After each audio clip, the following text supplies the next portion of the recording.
Vamos ouvir o que Jesus fez e disse, Lucas 23, 33 e 34. Quando chegaram ao lugar chamado a Caveira, ou Gólgota, ali o crucificaram. E aos malfeitores, um à direita e o outro à esquerda de Jesus.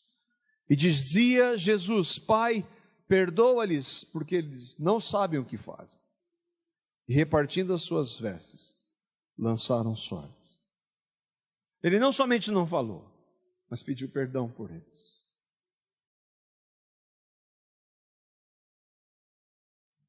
Jesus, que é Deus em carne, sem nunca ter cometido um único pecado, é crucificado e morto injustamente.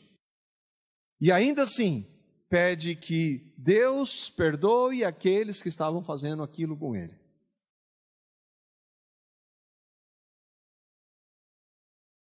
Mesmo eles lançando sortes sobre as suas vestes.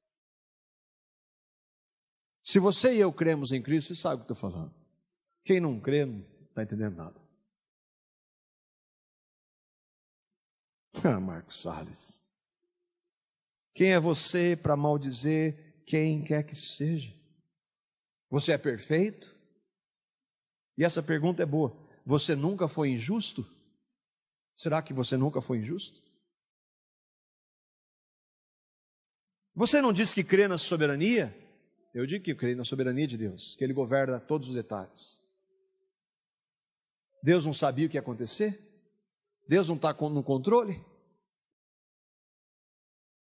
Pai, perdoa a minha maledicência, me dê por sua graça vitória plena sobre esse pecado. É diante dessas verdades, irmãos, que esse pecado é triste, que nós devemos clamar misericórdia e não querer nos justificar.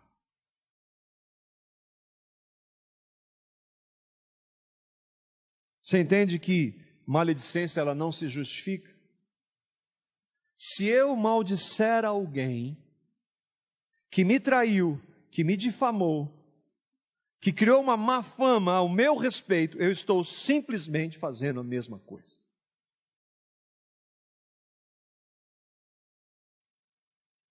Como que você reage ao ouvir isso? Eu não tenho como reagir, a não ser clamar misericórdia. A dizer, Senhor, me perdoa pelo meu pecado.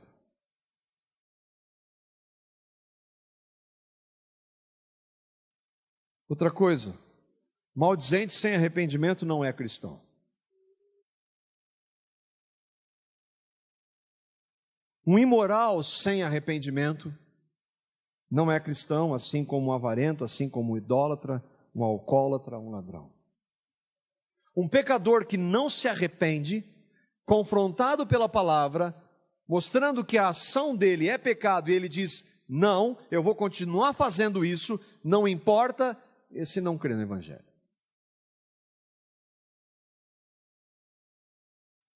Quem vive nessas práticas, sabendo que são pecados contra Deus, e mesmo assim as comete, sem nunca se arrepender, são ímpios, não creram em Cristo.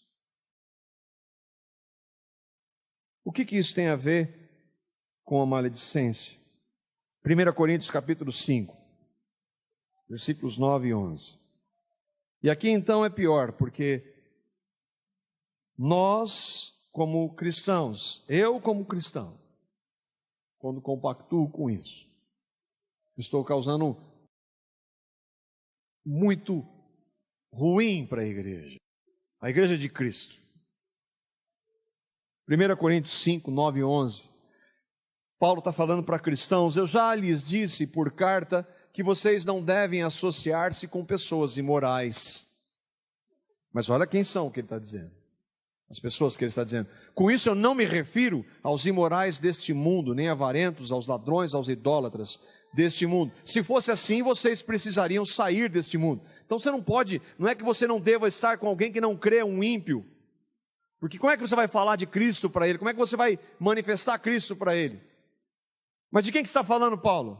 Mas agora eu lhes escrevo que não devem associar-se com qualquer que, dizendo-se irmão, seja imoral, avarento, idólatra, maldizente, alcoólatra ou ladrão. Com tais pessoas, vocês nem devem comer. Alguns irmãos não deveriam ter comido comigo essa semana. Você quer dizer que um cristão não esteja sujeito a cometer pecados como esse? É claro que não. Nós estamos sujeitos. E tristemente nós pecamos.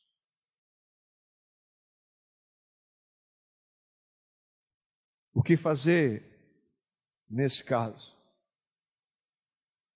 Se eu, em uma conversa com vocês, pecar, vocês devem, Marco, dar licença. É exatamente isso. O que fazer diante disso? É o terceiro ponto. Um genuíno cristão, ele se arrepende, pede perdão e é perdoado.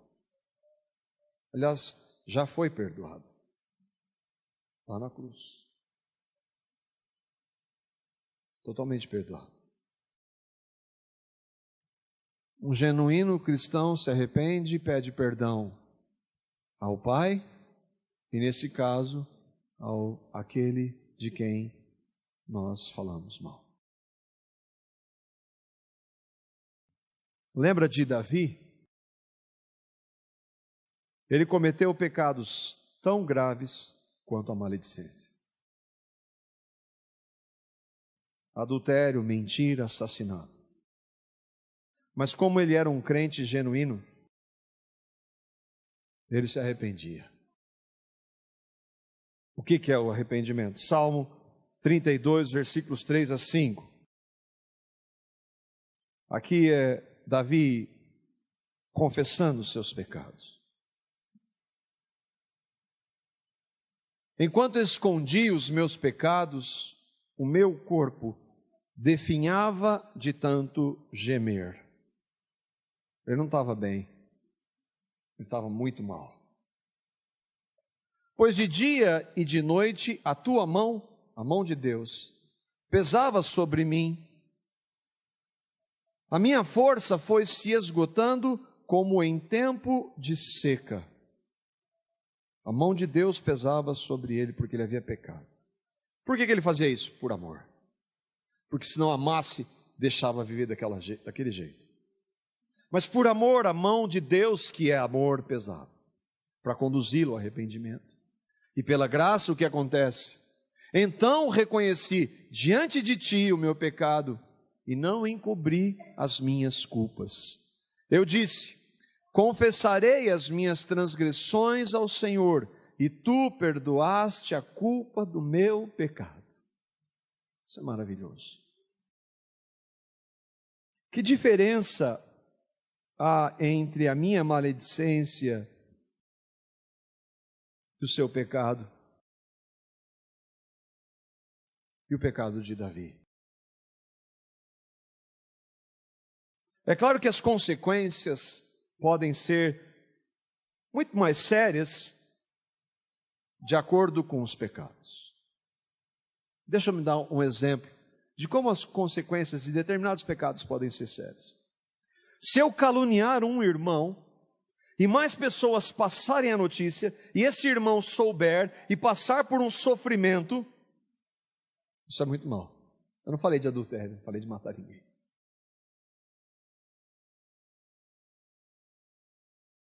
Se eu difamar um irmão, eu não matei ele, eu não roubei, eu falei mal. E aquilo chegar no coração, no ouvido dele,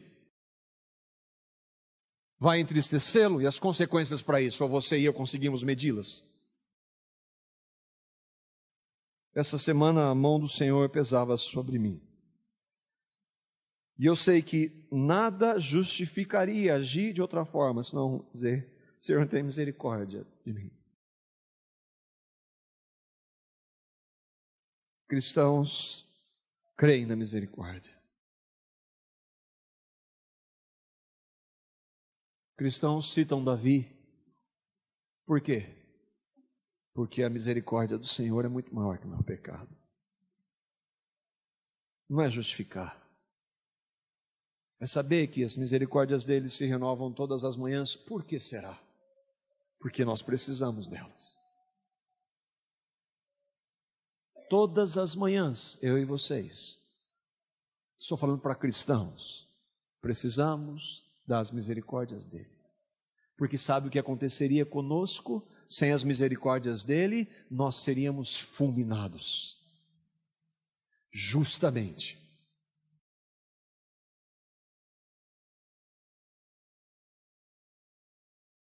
Os cristãos jamais deveriam justificar os seus pecados, mas muitas vezes eu tento.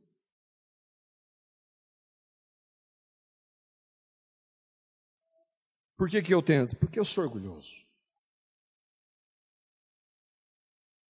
Orgulho. Porque eu sou cheio de justiça própria. Vocês não podem saber quem eu sou.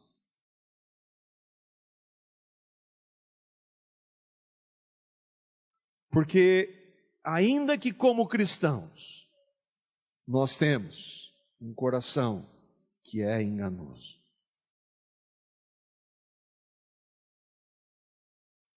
Mas o mais fascinante é que, apesar de nós, o Senhor nos perdoa sempre. Sempre. Sempre. Eu e vocês não, mas Ele nos perdoa sempre.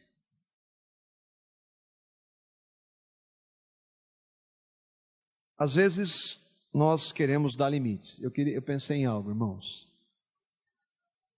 Não estabeleça limites para o perdão de Deus, você vai rompê-los.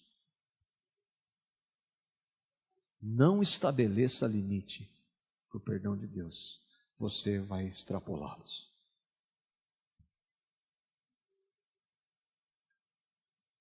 O quarto ponto, busque o Senhor para não pecar mais.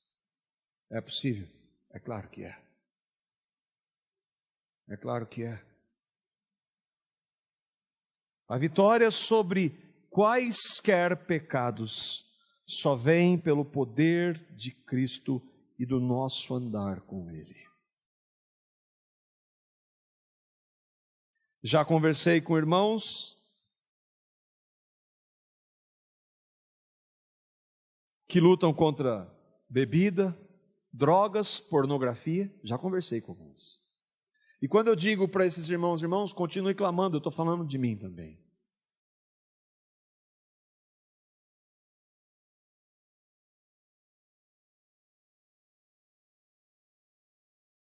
A vitória vem por andar em Cristo. Comunhão com o Senhor. Ninguém vence genuinamente pecado na força do braço, na carne. E se vencer, não vale nada. Esses pecados são obras da carne, vícios, obras da carne. Maledicência que reflete discórdia, ciúmes, ira, egoísmo, dissensões, facções, inveja. Gálatas diz, obra da carne. E para vencer a carne, só o Espírito Santo de Deus. Gálatas capítulo 5, versículos 22 a 25. Alguns de nós, eu conheço esse texto aqui de cor. Grande coisa. Mas o fruto do Espírito é amor, alegria, paz, paciência, amabilidade, bondade, fé, mansidão e domínio próprio. Contra essas coisas não há lei. E os que pertencem a Cristo crucificaram, a Cristo Jesus, crucificaram a carne com as suas paixões e os seus desejos. Se vivemos pelo Espírito, andemos também pelo Espírito. Como é que eu venço esse pecado andando em espírito? Quanto mais dele, mais do poder dele. Como é que nós andamos em espírito? Quantas vezes nós já dissemos? Os meios da graça, a palavra, a oração, a igreja, a reunião dos cristãos. Lendo a palavra porque o Senhor nos corrige, orando a Ele sem cessar, quando nós pecamos, tem misericórdia, Senhor, e não permita que isso aconteça mais. Uma vez só? Não, sem cessar. Com os irmãos, onde a gente confessa, perdoa e é perdoado. Às vezes a gente pede perdão para alguns irmãos que a gente já sabe que vai ser perdoado. Isso é a graça. Quanto tempo vai durar essa luta? Toda essa vida. Toda essa vida. Descanso pleno só na glória. Nós já estamos pela fé assentados nos lugares celestiais em Cristo Jesus. Ninguém nos tira de lá. Mas enquanto nós estamos nessa realidade, nós passamos por lutas. E Paulo vai dizer aqui o espírito militando contra a carne, um se opondo ao outro. Sempre nós vamos estar nessa vida, no processo de levar o morrer de Cristo, para que a vida dele se manifeste em nós, nesses corpos mortais. Às vezes, tristemente, nós tropeçamos. O que fazer? Senhor, me perdoa. Senhor, me capacita a recomeçar. E Ele faz isso. Quantas vezes? Quantas necessárias? 490 não é um número, é quantas necessárias. Isso aqui eu coloquei como eu sei que alguns aqui já falaram mal de mim. Sem hipocrisia, estão perdoados. Não precisa me pedir perdão. Eu não estou pensando em ninguém especificamente. Se em Cristo nós andarmos em espírito, o que vai acontecer em relação à maledicência para nós terminarmos? Se em Cristo nós andarmos em espírito, o que vai acontecer em relação a esse pecado da maledicência? Bendizei aos que vos maldizem, orai pelos que vos caluniam. Jesus disse isso. Despojando-vos, portanto, de toda maldade, dolo, hipocrisias e invejas, despojando-vos de toda sorte de maledicência. Agora, porém, despojai-vos igualmente de tudo isso: ira, indignação, maldade, maledicência, linguagem obscena do vosso falar. Em Cristo, isso é possível. E esse texto de Tiago: todos nós tropeçamos de muitas maneiras. Se alguém não tropeça no falar, tal homem é perfeito, sendo também capaz de dominar todo o seu corpo. Isso é verdade. Por quê? Porque a nossa boca fala do que o coração está cheio. Se a boca não produzir nada, foi porque o coração foi tratado.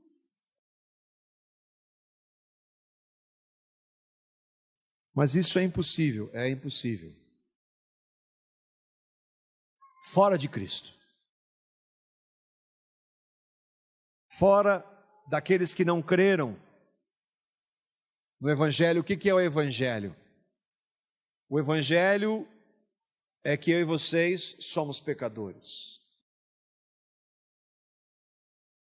E nós não podemos mudar isso. Não adianta eu tentar parar de falar mal dos outros, por exemplo. Não adianta eu tentar parar de pecar, porque eu não posso. Mas Deus amou pecadores como eu e como vocês. E de tal maneira Ele fez isso que Ele deu o seu Filho Jesus, por amor e de graça. Todos aqueles que o recebem, que arrependendo-se de seus pecados e creem no que ele fez, são salvos pela graça. E ainda que cometam pecados, jamais deixarão de ser salvos. Esse é o Evangelho. Você creu no Evangelho? Você tem certeza do Evangelho? Você tem certeza do que Cristo fez por você? Houve um momento na sua vida que você o recebeu.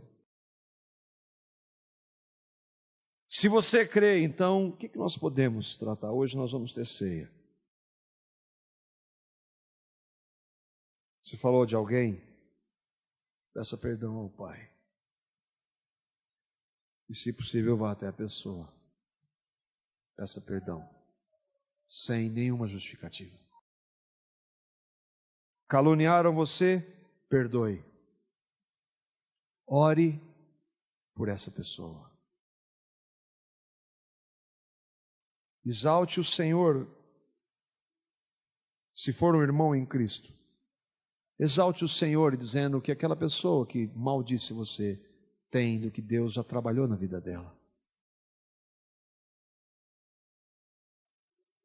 Bendiga essa pessoa. E busque ao Senhor. Ele concede vitória. Só Ele.